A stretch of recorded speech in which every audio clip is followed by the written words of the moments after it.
नमस्कार साथियों, एक बार फिर से आप सबका न्यू लाइट विद दीपक में बहुत बहुत स्वागत है। पिछले दो वीडियो में आप लोगों ने ये पढ़ा कि भारत में किस प्रकार से पंचायती राज व्यवस्था काम करती है। पंचायती राज व्यवस्था में दो भाग हैं, एक है ग्राम के लिए व्यवस्था और एक है शहर के लिए व्यवस्था। तो ग्राम के लिए व्यवस्था किस तरह से है, त्रिस्तरीय है, उसको आप लोगों ने अच्छे से देखा और पसंद भी किया, बहुत सराहा भी। तो हमने ये सोचा कि जब पहला भाग हो गया है तो दूसरा भाग यानी जिसमें नगर का प्रशासन है वो क्यों छूटा रहे, उसको भी पढ़ लिया जाए, ताकि हमारा पूरा जो ये पंचायती राज व्यवस्था का पाठ है वो पूरी तरह से कंप्लीट हो जाए और कभी भी परीक्षाओं में जब पूछा जाए तो हम करके आएँ, कुछ छूटे ना। तो ज़्यादा लंबा वीडियो नहीं होगा, बहुत छोटा वीडियो होगा। आप इसको बहुत धैर्यपूर्वक और सावधानी से देखिए, पूरी बात आप समझ जाएंगे। स्टूडेंट हैं तब तो आप नोट्स बनाइए, स्टूडेंट नहीं हैं तो आप बस मज़े से देखिए, समझिए, सब कुछ आपको क्लियर हो जाएगा। देखिए, हमने आपको ये बताया था कि पंचायती राज व्यवस्था में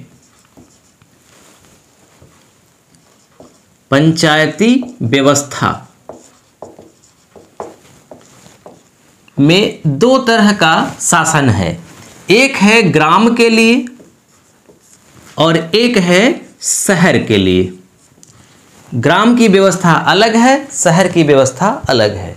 ग्राम की व्यवस्था में आपने जिला स्तर पर देखा था जिला पंचायत,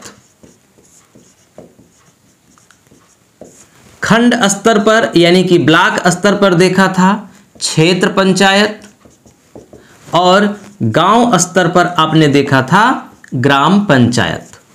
इसके बारे में आपने पिछले दो वीडियो में अच्छे से अध्ययन किया है। अब आज हम देखेंगे शहर के लिए। तो शहर के लिए क्या होता है, नगर पालिका, नगर पालिकाएं। और इन नगर पालिकाओं में भी तीन स्तर है।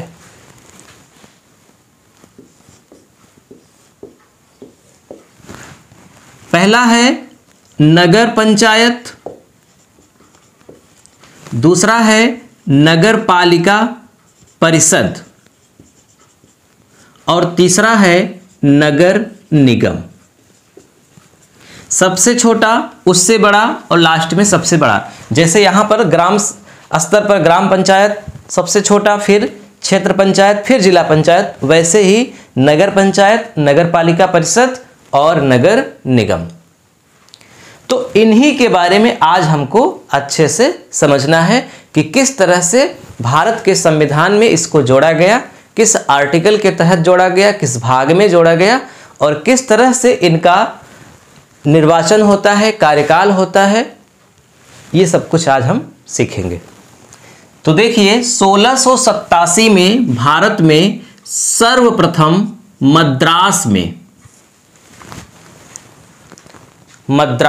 मतलब समझते हैं। अभी मद्रास नहीं है, इसका नाम बदल गया है। अब इसका नाम हो गया है तमिलनाडु। जैसे कर्नाटक का पुराना नाम मैसूर था, वैसे ही तमिलनाडु का पुराना नाम मद्रास था। ठीक है, तो मद्रास में, ये मद्रास एक शहर भी था। तो मद्रास में 1687 में सबसे पहली बार नगर पालिका का गठन किया गया, या आज की भाषा में कहें तो नगर निगम का गठन किया गया, क्योंकि अब नगर पालिका में तीन खंड हो गए हैं।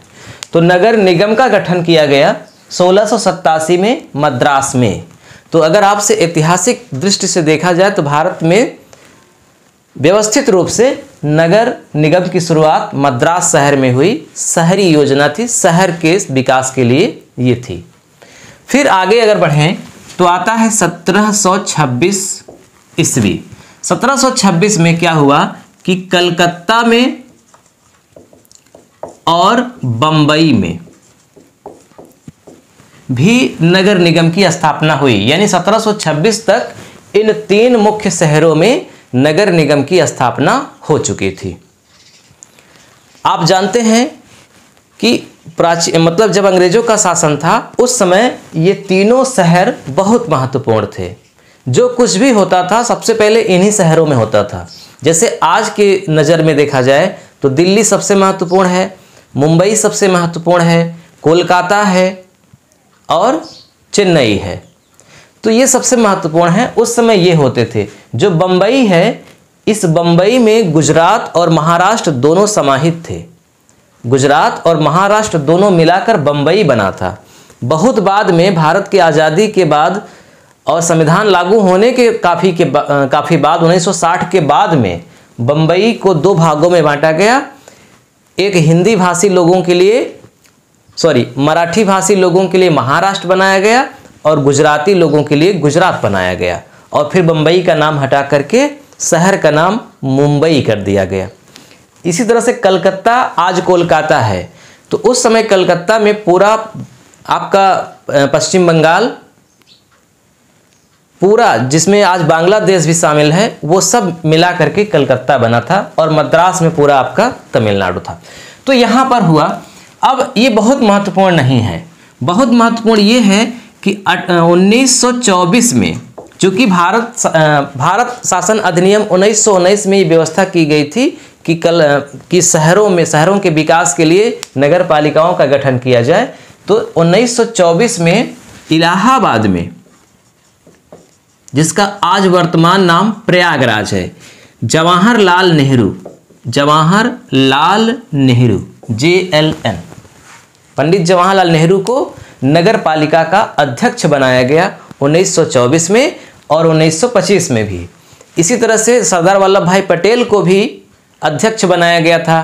पुरुषोत्तम दास टंडन को भी अध्यक्ष बनाया गया था। यानी इन सबको नगर पालिकाओं में एंट्री मिल गई थी। इसका मतलब ये समझ में आता है कि नगर पालिकाओं का महत्व अब धीरे धीरे जैसे समय बीत रहा था वैसे ही बढ़ रहा था। फिर बाद में जब भारत को आज़ादी मिलती है तो पंचायती राज व्यवस्था के लिए प्रयास हुए। जैसा कि आप पढ़ चुके हैं कि बलवंत राय मेहता समिति ने पंचायती राज व्यवस्था के लिए गांव के लिए 3 स्तर का सुझाव दिया था। फिर अशोक मेहता ने 2 स्तर, LM सिंघवी, PK थुंगन वगैरह वगैरह सब कुछ आप पढ़ चुके हैं। तो जिस समय, अब हम डायरेक्ट पहुंचते हैं 1989 में, जिस समय गांव के लिए, ग्राम पंचायत के लिए संवैधानिक दर्जा दिलाने के लिए राजीव गांधी ने 64वां संविधान संशोधन अधिनियम कहाँ लाए थे? लोकसभा में। उसी साल, ठीक उसी समय ही, एक साथ ही 1989 में ही 65वां संविधान संशोधन, 65वां संविधान संशोधन विधेयक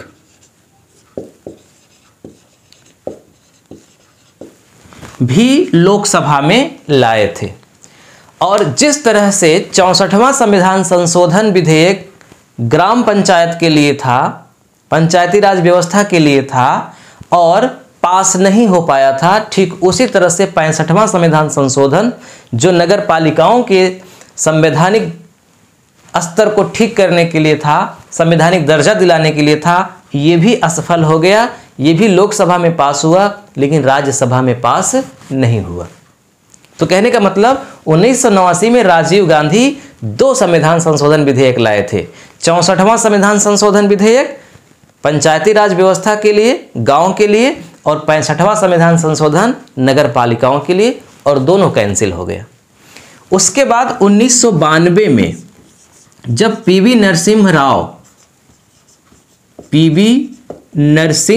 राव प्रधानमंत्री बने तो फिर से 74वां संविधान संशोधन विधेयक लाए। 74वां संविधान संशोधन विधेयक।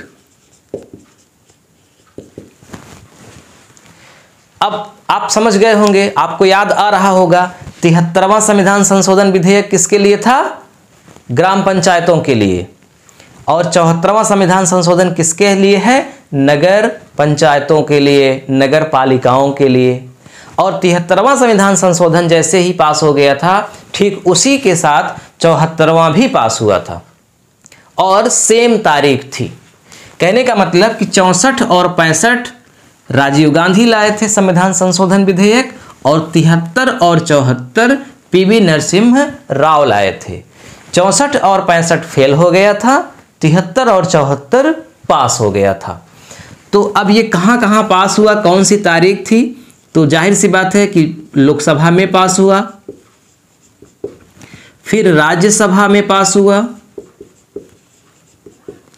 फिर आधे राज्यों के अनुमोदन के लिए भेजा गया, उसके बाद राष्ट्रपति ने इस पर मुहर लगाई और फिर ये पूरी तरह से भारत में लागू हुआ। तो यहाँ पर 4 तारीख आपको ध्यान में रखनी है और ये बहुत सरल है, बहुत अच्छे से याद हो जाएगा। लोकसभा में 22 दिसंबर को पास हो गया 1992 में। तुरंत आपको याद आ गया होगा, अगर आप पुराना यानी कल का वीडियो देखे होंगे तो उसमें हमने साफ साफ बताया था कि 73वां संविधान संशोधन विधेयक भी लोकसभा में 22 दिसंबर 1992 को ही पास हुआ था। इसका मतलब उसी दिन 73वां भी और 74वां भी दोनों पास हुआ था, यानी दोनों की सेम तारीख है। और राज्यसभा में भी दोनों की सेम तारीख है, 73वां भी और 74वां भी। और राष्ट्रपति की मोहर भी सेम तारीख है, मतलब उसके लिए सेम तारीख है। 73वां संविधान के लिए जो तारीख थी 20 अप्रैल 1993, वही तारीख यहाँ भी 74वें के लिए भी है। तो यहाँ तक तीनों तारीख सेम है, इसलिए आप एक याद कर लीजिए, दूसरा याद करने की ज़रूरत नहीं है। लागू होने वाला डेट अलग है। इसका लागू होने का डेट है 1 जून 1993 और ग्राम पंचायतों का जो लागू होने का डेट है वो है 24 अप्रैल 1993। तो वहाँ 24 अप्रैल है और यहाँ 1 जून है, बस बाकी तीनों तारीख और वर्ष सेम है। तो अब यहाँ तक आपको क्लियर हो गया कि संवैधानिक दर्जा दिलाने के लिए ये पूरी प्रक्रिया हुई और लोकसभा राज्यसभा में पास हो गया, राष्ट्रपति की मुहर लग गई और ये 1 जून 1993 से लागू हो गया। अब ये जब लागू हो गया तो अब हमें ये जानना है कि इसका वर्णन संविधान के कौन से भाग, कौन सी अनुसूची और कौन से आर्टिकल में है। तो नगर पालिकाएं, इसको अंग्रेजी में म्युनिसिपैलिटीज बोला जाता है। अभी मैं जब इनको पढ़ाऊंगा आगे तो मैं लिख भी दूंगा।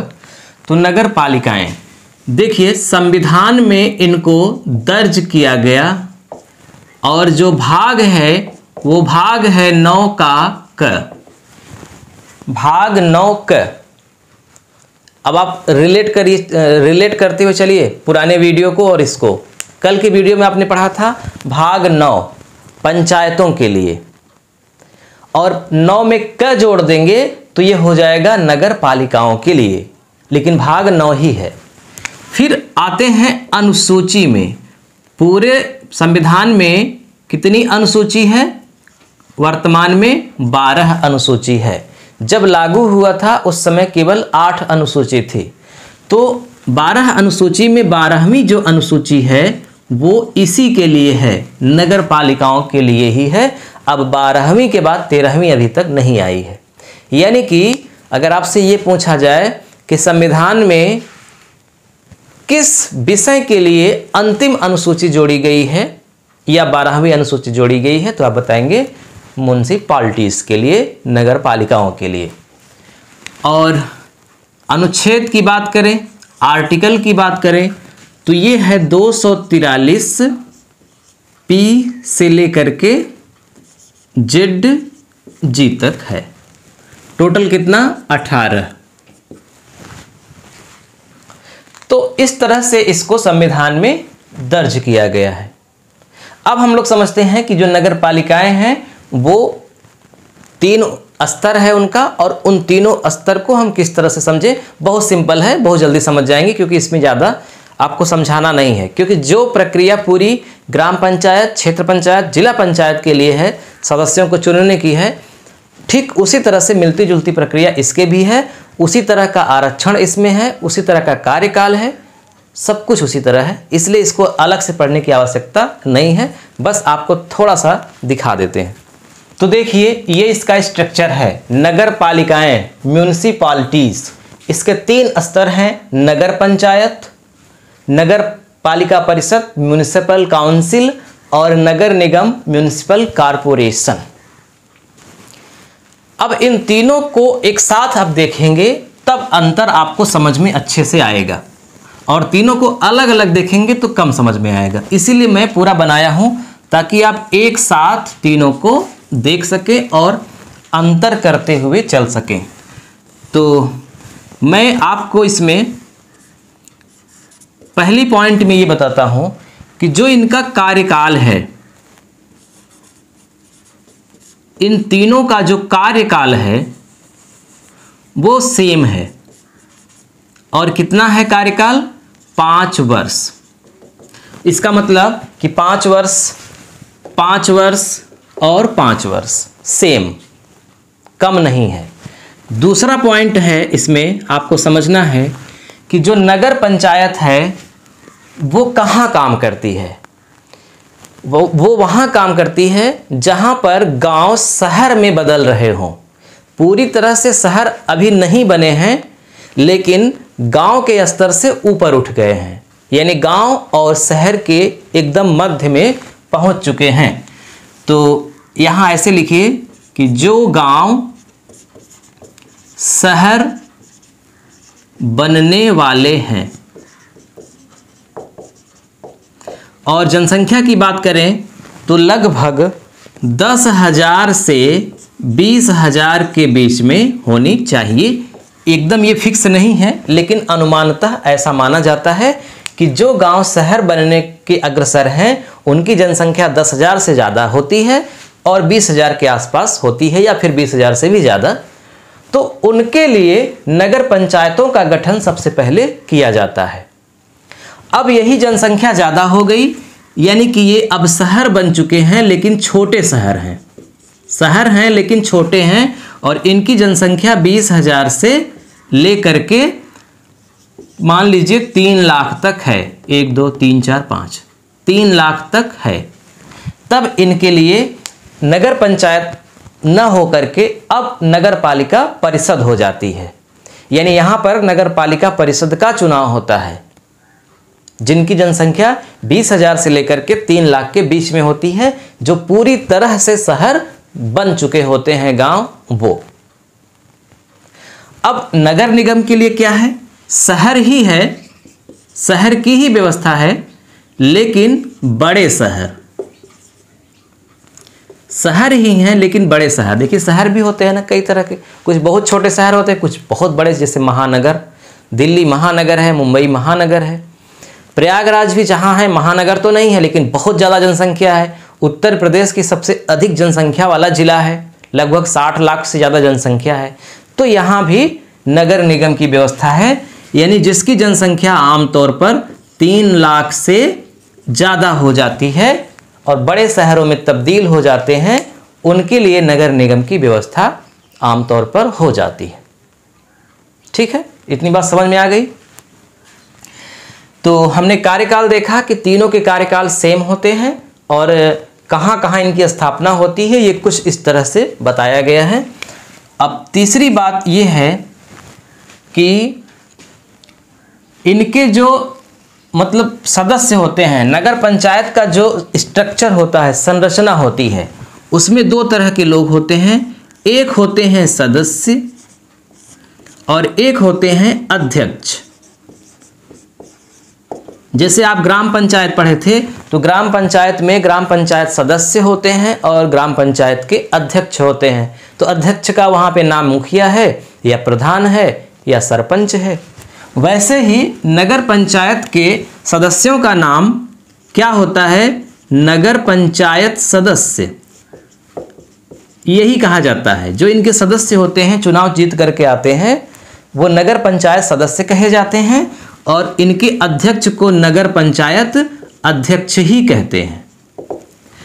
जो नगर पंचायत सदस्य हैं, इनको और नामों से भी बुलाया जाता है।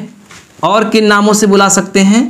पार्षद भी इन्हीं को कहते हैं, सभासद भी इन्हीं को कहते हैं। तो पार्षद, सभासद ये भी नाम से पुकारे जाते हैं नगर पंचायत के सदस्य, और अध्यक्ष को अध्यक्ष ही कहते हैं। और यही हाल यहाँ भी है, यहाँ भी सदस्य को सदस्य ही कहा जाता है। अब किस तरह से सदस्य कहा जाएगा? नगर पालिका परिषद सदस्य। अध्यक्ष किस प्रकार से कहा जाएगा? नगर पालिका अध्यक्ष, यही बोला जाएगा। और जब नगर निगम में जाते हैं तो यहां पे सदस्य को नगर निगम सदस्य ही कहा जाता है, लेकिन अध्यक्ष को यहां पर अध्यक्ष भी कह सकते हैं, नगर निगम अध्यक्ष, बात एक ही है। लेकिन एक और नाम यहां दिया गया है, मेयर, ये ज्यादा चर्चित नाम है। तो नगर निगम के अध्यक्ष को मेयर कहते हैं।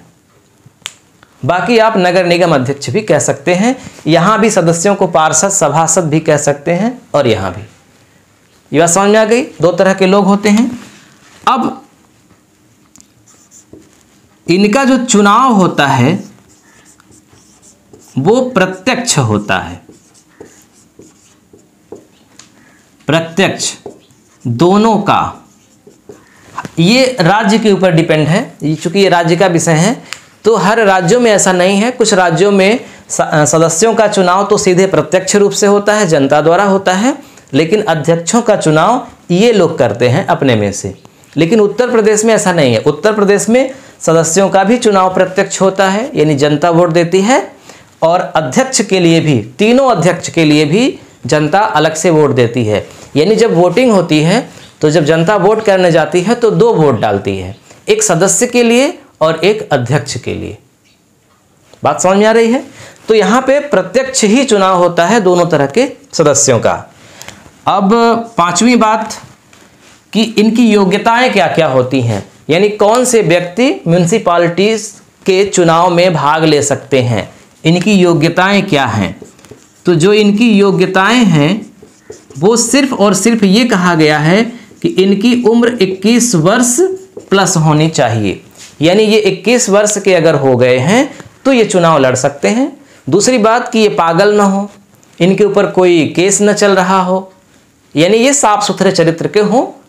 और क्या क्या इनकी विशेषताएं होनी चाहिए ये सब कुछ नहीं बताया गया है, केवल इनकी उम्र के बारे में कहा गया है कि 21 वर्ष होनी चाहिए। इनका एजुकेशन कितना होना चाहिए इससे कोई मतलब नहीं है, ये अनपढ़ भी हो सकते हैं।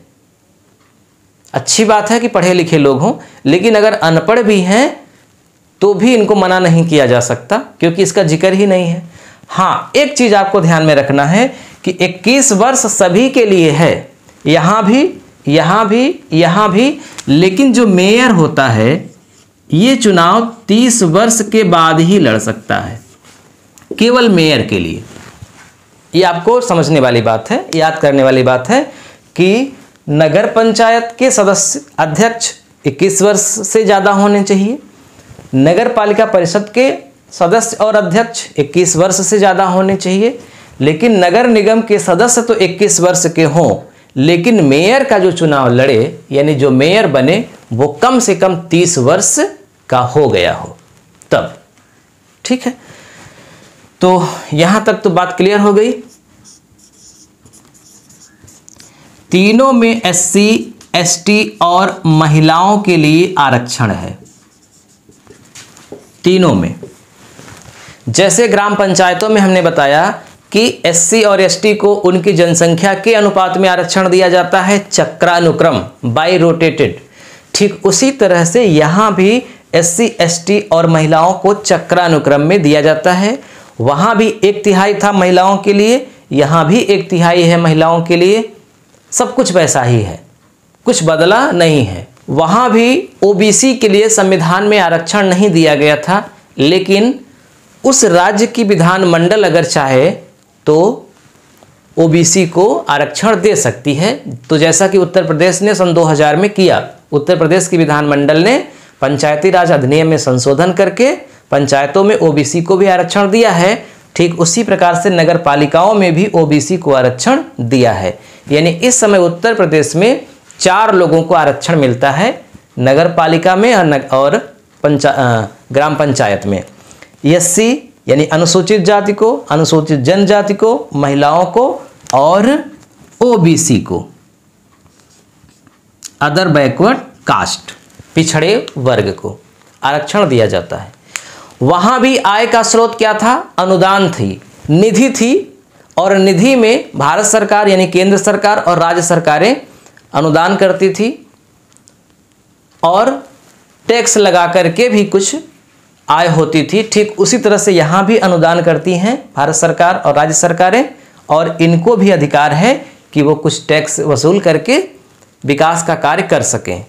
अब देखिए, जो हमने बताया कि नगर पालिकाओं के लिए संविधान में कुल 18 विषय बताए गए हैं, यानी उन 18 विषयों पर ये विधि बना सकती हैं, उन 18 विषयों से संबंधित कार्य ये कर सकती हैं।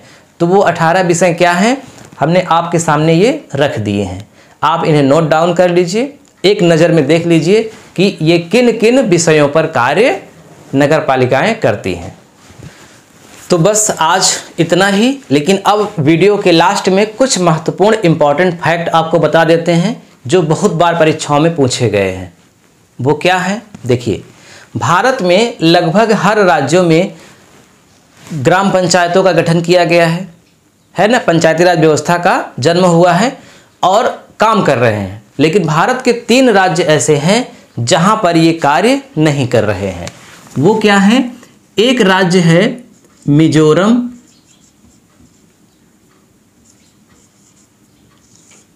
एक राज्य है मेघालय और एक राज्य है नागालैंड।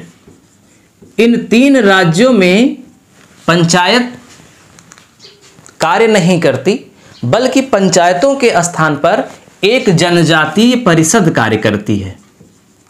जनजातीय परिषद, यानी जैसे पंचायतें कार्य करती हैं, ठीक उसी तरह से ही लगभग ये जनजातीय परिषद कार्य करती है मिजोरम में, मेघालय में और नागालैंड में। तो ये पॉइंट आपको ध्यान में रखनी है। दूसरी बात कि जो पंचायती सिस्टम है वो त्रिस्तरीय है, बलवंत राय मेहता ने सुझाया था। तो भारत के अधिकांश राज्यों में 3 स्तर है, लेकिन कुछ राज्य ऐसे हैं जहां 3 स्तर नहीं है, एक ही स्तर है। कहीं कहीं 2 स्तर है, कहीं 3 और कहीं कहीं 4। तो 4 स्तर में तो केवल पश्चिम बंगाल आता है। तो मैं आपको बता देता हूं, क्योंकि कभी परीक्षा में आ जाए तो आप कंफ्यूज ना हो। एक स्तर, एक स्तरीय, द्विस्तरीय, त्रिस्तरीय और चतुर्थ स्तरीय, 4 स्तर। एक स्तर में आपका आता है, दक्षिण भारत का राज्य है केरल और जम्मू कश्मीर। जम्मू कश्मीर उत्तर में है, दक्षिण में केरल है, उत्तर में जम्मू कश्मीर है। और त्रिपुरा और मणिपुर और सिक्किम। तो इन 5 राज्यों में एक स्तर ही कार्य करता है पंचायती राज व्यवस्था का, और उसे क्या कहेंगे, ग्राम पंचायत या पंचायत परिषद। केरल में, जम्मू कश्मीर में, त्रिपुरा में, मणिपुर में और सिक्किम में। 2 स्तर कहाँ कहाँ कार्य करता है, तो इसमें महत्वपूर्ण राज्य है मध्य प्रदेश। मध्य प्रदेश में पंचायती राज व्यवस्था में 2 ही स्तर हैं, और हरियाणा में भी 2 ही स्तर हैं, कर्नाटक में भी 2 स्तर हैं, और आसाम या असोम। तो 1 2 3 4 5, इन 5 राज्यों में द्विस्तरीय व्यवस्था है पंचायत की। 3 स्तरीय की बात ही मत करिए, कि इनको छोड़कर जो बचेगा वो सब 3 स्तर में काम करेगा। और 4 स्तर में आपका है पश्चिम बंगाल। पश्चिम बंगाल में पंचायती राज व्यवस्था 4 स्तर में काम करती है, और 3 स्तर में यूपी तथा अन्य का मतलब अब 5 इधर निकाल दो, 5 इधर निकाल दो, 1 इधर निकाल दो, और 3 राज्य ये निकाल दो। बाकी जितने बचेंगे यूपी सहित वो सब त्रिस्तरीय में आ जाएंगे। तो आप इन्हें अच्छे से नोट कर लीजिएगा कि कहाँ 1 स्तर है पंचायत का, कहाँ 2, कहाँ 3 और कहाँ 4। ये भी कभी कभी परीक्षा में पूछा जाता है।